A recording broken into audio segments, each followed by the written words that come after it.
You seem very jovial today. Did you see my mom yesterday? Yes. The answer is yes. I did see your mom. I saw all of your moms yesterday.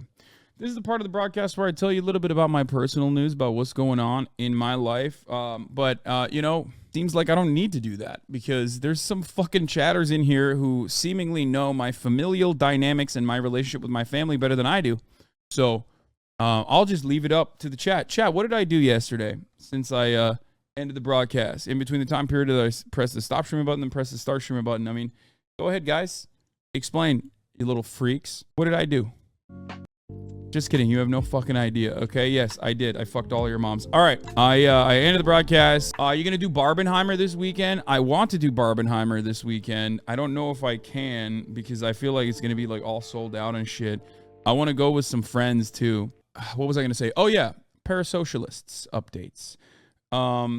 As far as personal news goes, what's going on in my life? Well, I woke up this morning early. And I went and I worked out for the first time. And let me tell you, folks, I went to train with my trainers back again. I went in there after being away from the Iron Dome, from the Mecca of Lift, from my church, where I punish myself for my carb sins. I went in there with an attitude. I went in there to pick things up and put them down. I went in there to have a transformative religious experience, and by God did I get it. I did a full body workout, get the muscles moving for every part of my body. Started off with some lunges, did some bench press, did some lat pull downs, did it all. And let me tell you, by the end of that process, by the end of that experience, let me tell you something, folks. I was feeling good. Nay, I was feeling great. A little tired, but great. And I stepped on that motherfucking scale. And what did the scale tell me back as it welcomed my gigantic feet? Scale said to me, Hasan, we're fucking back like never before. That's right. After not working out for 2 weeks, after, on top of that, doing some treadmill stuff, after getting my rib eviscerated, annihilated, after all of that, after a Doug food challenge where I ate thousands of calories, and then also at Murat's birthday dinner, I ate a lot of calories as well. What did the scale say back to me? Scale said, sir, you are 246 motherfucking pounds. That's right.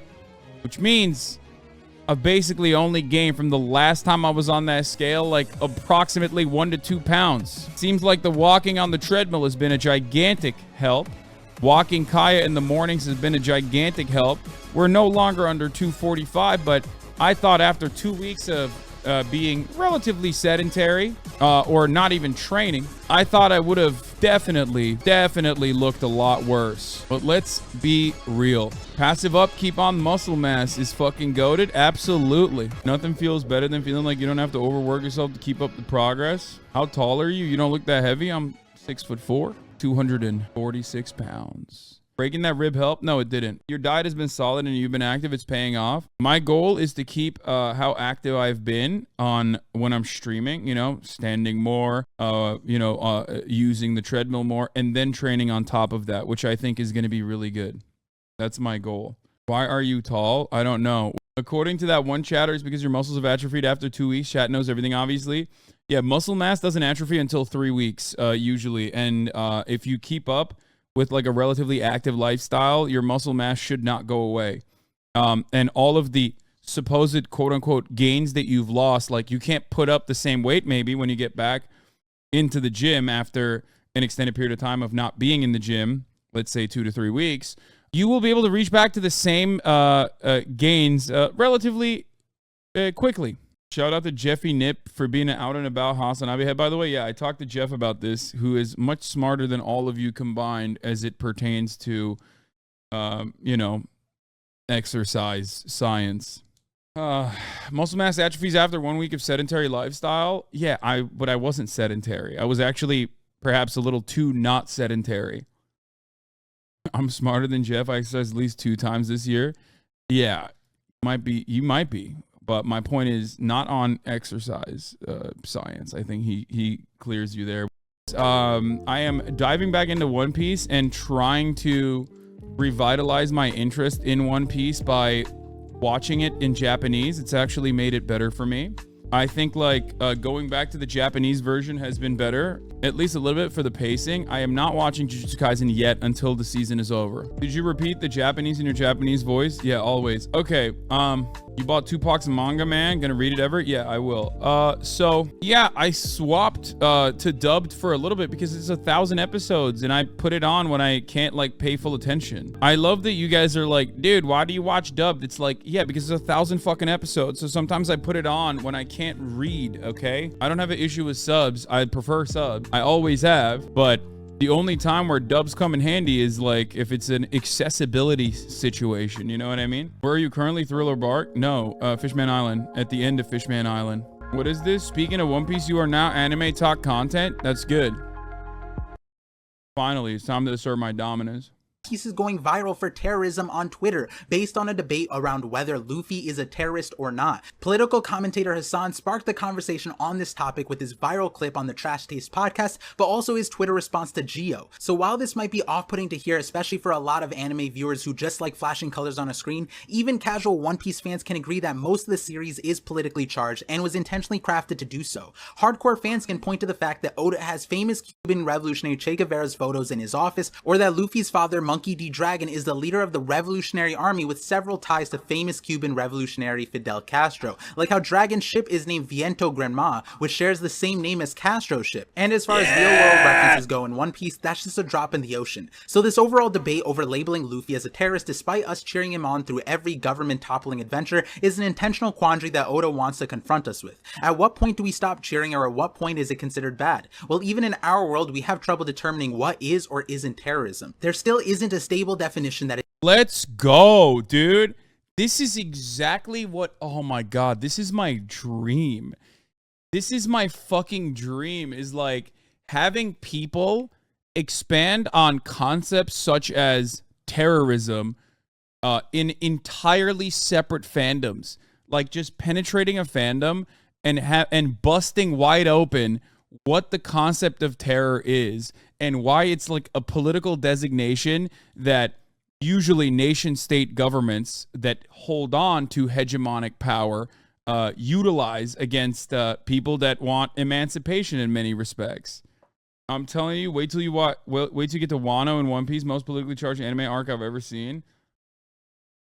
Let's get back to this. That is internationally agreed upon. Most people attribute terrorism to the criminals who perpetrated 9/11, but did you know that at the same time, Nelson Mandela was declared a terrorist by the United States? From 1988 to 2008, he was declared the leader of a terrorist organization for at times violently opposing apartheid. And for some more context, Nelson Mandela did have armed forces, but he stated that they were forced into violence by the actions of their oppressive government. And the ANC apologized for civilian deaths that they attributed to a lack of military training on their side. So while one of the largest arbiters for defining terrorism in our world declared Nelson Mandela a terrorist, he received a Nobel Peace Prize for abolishing apartheid in 1993 and became the president of the newly reformed South Africa in 1994, all while still being declared a terrorist. And you could One Piece fandom looking at Nelson Mandela being like, no, he did it for friendship and for food, man. You're so dumb. Nelson Mandela is not political, okay? Everybody knows he famously did it for friendship and because he wanted food. It's so dumb. It's so dumb. The manga is even more political currently. Wano is a current arc in the anime. You could say there's always a way outside of violence, which tying back into One Piece, we have seen nations reverse corrupt practices at the peaceful forums at the Reverie, which is basically the fictional equivalent of the United Nations. But most of the time, this won't solve the problem. For example... Wait, Parvision, this is him in chat? It's me. I'm trying to get Hasan to talk more anime and One Piece on stream. Love my foul. Let's make this shit real. Check my chats. You penetrated me and busted me open. Let's talk One Piece. Jesus Christ. Okay, Parvision. Holy shit. Though South Africa was a founding member of the United Nations, the only thing the international community really did to denounce apartheid was sanction the Union of South Africa, and then kick them out of the United Nations General Assembly. I love this because this basically reads like, this is like anime. This is the anime version of like Gaddafi, GDI, who I love as well, friend of the show. It's basically the anime version of that, where it like starts off with One Piece and Luffy and then debates you into a very informative conversation about the political distinction or the political designation of terrorism and how people use that. 1974, essentially leaving them to their own devices. But that doesn't stop the injustices, that just ignores it. And ultimately, it took the freedom fighter Nelson Mandela to be declared a terrorist to end up bringing justice to his nation. Similarly, Luffy is technically declared a terrorist by the world at large. He declared war against the sitting world government that has technically brought peace for the last 800 years. And as Luffy sees more of the world, he starts becoming more intentional with his actions. It might be more... Yeah, quite literally. I mean, I hope there's no spoilers in the end of this, but like, even up to the part that I'm at, I have seen it.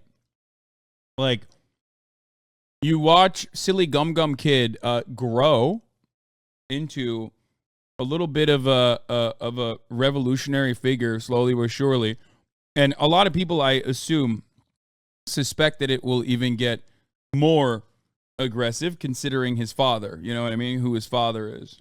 More apt to label him a quasi-terrorist because at the core, Luffy accidentally topples governments for the sake of his friends. But we have to remember this same charming, childish mentality is what brought Luffy to Impel Down, where while stopping at nothing to free his brother Ace, he freed hundreds of bona fide criminals, unleashing them on the world. And the same institution that Luffy is opposing is the one protecting the world from those threats. In the end, I think I also like that he doesn't do like, it's not a regular like clear cut, he's the good guy. I mean, obviously, if you don't have any media literacy, you look at it and you're like, of course, Luffy's always the clear-cut good guy. But, like, if you look at his actions, sometimes they're a little bit more morally gray. And I like that. I think it's great. It's great that he, like, will engage in a prison break against the one, the one world government, right? Like, it's dope. No freedom will be perfect. It will always be a work in progress, but institutions that perpetuate an infallible God complex will find themselves being an agent counter to freedom. Something that is highlighted by the One Piece story, which is why... Wait, why did it end there? Oh, because then it starts? One Piece is going viral for terrorism. Which is why One Piece is going viral for terrorism. That's a classic TikTok. It's fire. The anime pacing is going to get real bad in a few arcs. Bro, I'm already there. It took me like 3 months to get to where I'm at, up to the time skip. And then it took me 3 additional months to watch one fucking, one part. Fishman Island. Fishman pacing is so bad. It's so incredibly bad. Pacing is much better than the manga. Yeah. Dude, when I'm watching Fishman Island, like, look, swapping back to subs made it a little bit more bearable.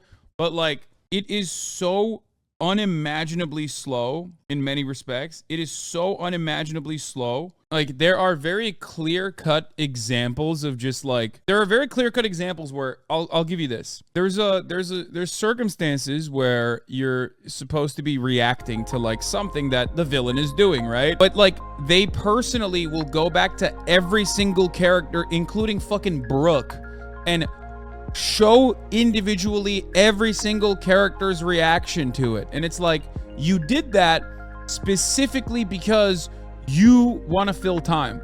I can tell. Have you never heard about Dragon Ball? No, it's very Dragon Ball. It's very fucking Dragon Ball. Like, there's like 2 episodes where fucking you're running towards your enemy. You know what I mean? It's like, what are we doing?